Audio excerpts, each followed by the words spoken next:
Hey, this is MassX with a brand new Gacha revenue video for August, and we're going to go a little deeper into some stuff this time. And for you players out there that actually play One Punch Man the strongest, I'm going to have some separate stuff since they're not listed in here, as well as a few other games that I'm currently playing right now. It's the end of summer.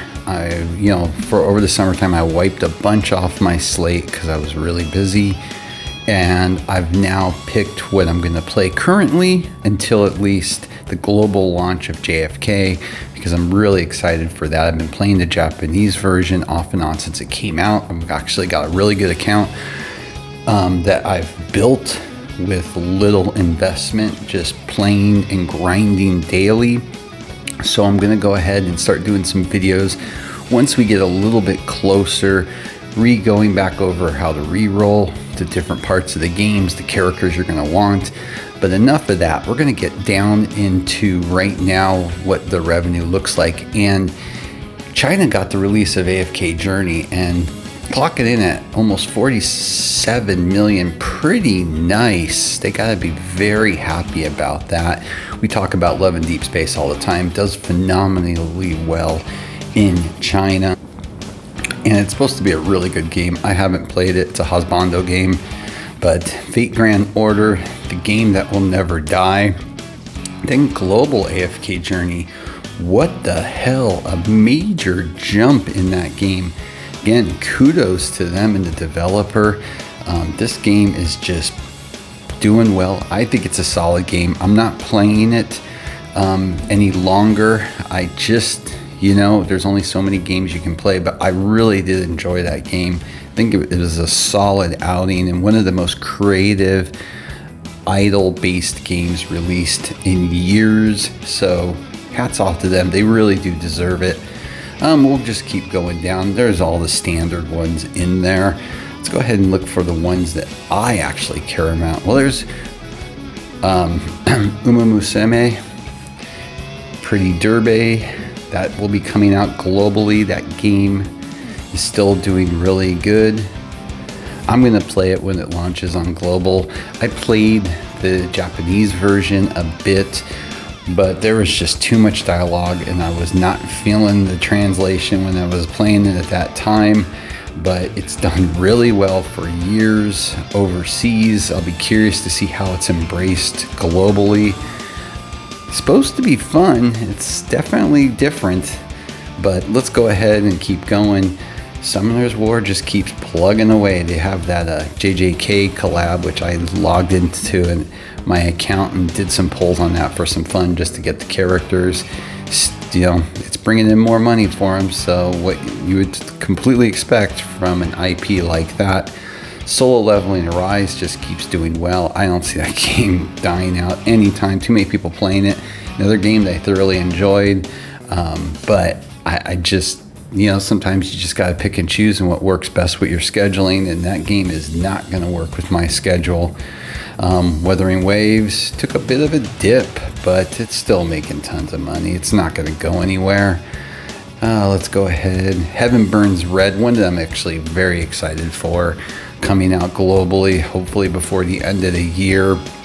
Played the Japanese version quite a bit, and it's just a really solid game with a great story. If you're into the story, then you'll enjoy it. If you're not into story, I don't know if you'll enjoy it as much, because you really have to really go along with the story because it's so well written and produced. Let's see what else we got here. Anything else that interests me? More Fate Grand Order for global, which took a drop. Love in Deep Space in China. Jujutsu Kaisen Phantom Parade in Japan, where it's only released right now, still bringing in close to $3 million a month. Not bad at all, and quite honestly, it was a little slow the last month. They're making some major changes to the game, some big improvements, which has a lot of people happy, including myself. I'm wondering if they're doing a lot of this with knowing the global launch is coming.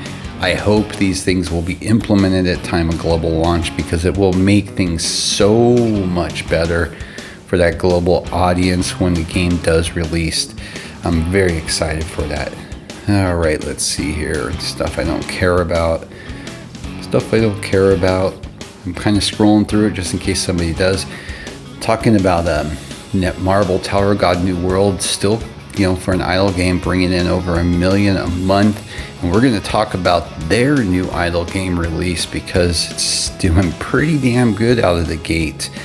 But we'll get to that in a second because I don't believe it's on this list because it hasn't been out long enough. And we've got Snowbreak. Well, you know what? They went from 1.4 to 1 million.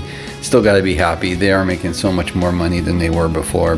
Best move, best comeback of the year. I say that, and I'll keep saying it. Echocalypse actually made some more money. Wow, good for them. I'm no longer playing it. I had enough with those devs in that game. And let's just keep going. Black Clover Mobile from 700,000 to 500,000. This cannot make them happy. But there is a caveat to this, you Black Clover Mobile players. Their new game, they released the launch trailer. They had it at one of the more recent game shows out there. It appears the game's pretty close to be coming out. But it is set for Korea and Japan, if I believe, not global. So that probably is going to save Black Clover Mobile for global for a while, as long as they can cover their costs. But gotta say, if you're a player of that game, which I am, I have to say I'm just kind of treading water with it at this point.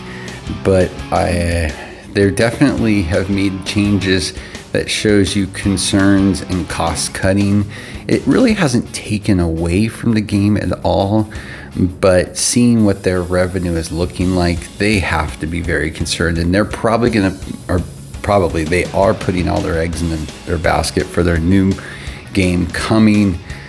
But yeah, they really probably need that Black Clover Mobile Global to be closer to 1 million monthly to really keep them plugging away.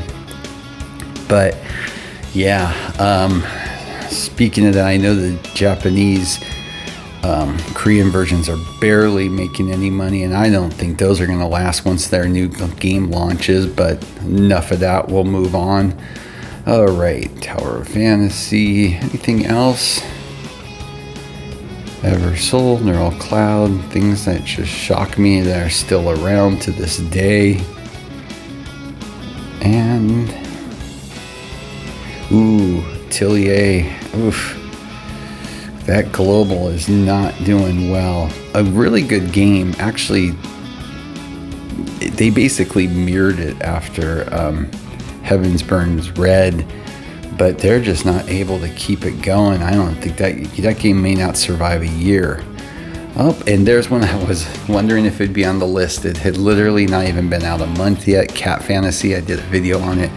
Actually, absolutely fun game. Very free-to-play friendly, at least on the onset for new players. I think it's a fun game that respects your time. I'm still playing it. They have a collab actually already coming probably this month. They haven't sent a date, but they just started promoting it. 110,000, not a lot of money, of course. It's not one of those games that's going to make hand over fist, but you'll be really curious to see what a full month looks like for them. The game had been previously released in other regions for some time, so global is just getting the best of it at this point. The game had major improvements over a year ago, and I actually really enjoy it. And I am a big time cat lover, so I actually think the game is fun. And as you guys have probably realized, I don't pick games that I play and cover because of popularity. I could care less about the channel. I do it for the things I like. If I make money on it, great. If I don't, I could care less. I pick what I want to play, not chasing the next thing that's going to have the most followers and hits on your page. So Cat Fantasy is probably going to stick around. I only did the intro video for it, but I actually am considering doing a video for not only their newest character release that I actually think is phenomenal, but also with this collab coming.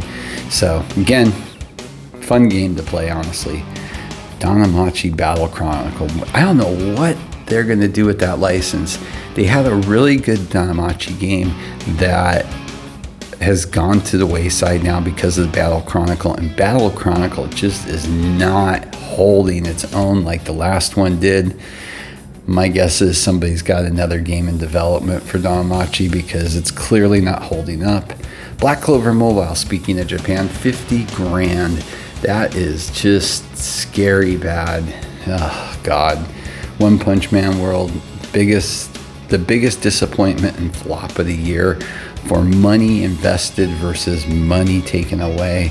Utter just junk at this point, man. I don't know. They're never coming back from that.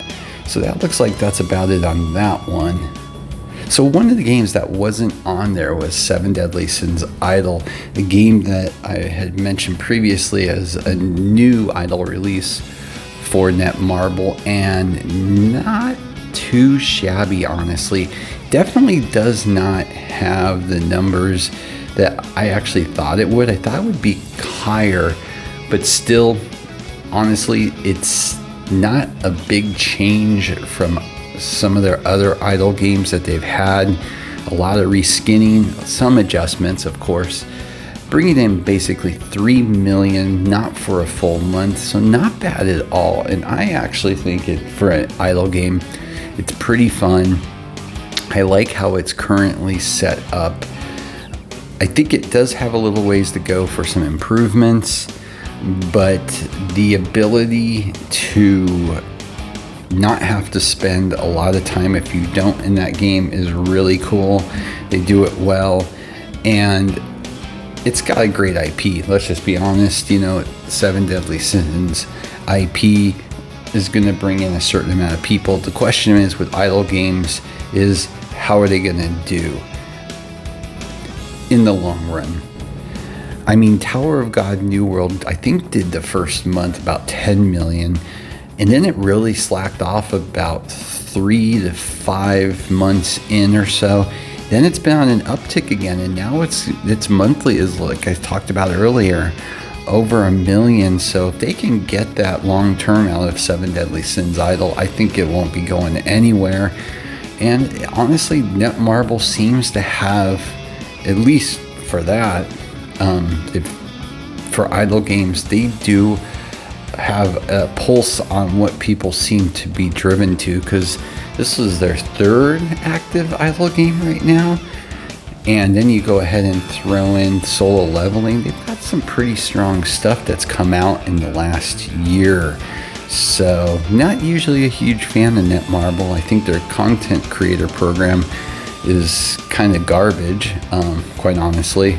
But hey, you know what? All they probably care about is the bottom line, and their bottom line has to be pretty good this year with what they've released. Now, last but of course not least, and this does not include European revenues, this is just what you would call your global US, the Moonton version of One Punch Man, the strongest. I want people to realize that this game does not deserve to have the idiocy and drama of people that it does for the amount of money it makes. I mean, 160,000 last month. I mean, that's laughable. And a lot of people would come up to me and would say, well, this game should be closing. No, it's not closing.